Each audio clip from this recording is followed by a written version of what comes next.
باي باي القمرة، ومرحبا بكم في الغواصة، المحطة الطرقية الجديدة ديال الرباط عاصمة الأنوار. وبعد طول انتظار الملك يدشن المحطة الطرقية للعاصمة الثقافية اللي تصممت وفق المعايير الدولية على مساحة أرضية تتفوت 8 هكتار.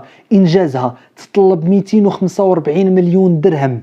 هندسة معمارية متفردة تتزاوج بين المعاصرة والأصالة باش تستقبل أزيد من 10,000 مسافر يوميا.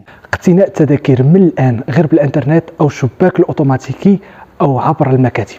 باي باي العربازة والشنقة، باي باي العشوائية، وأهلا بالنظام والجمال والنظام.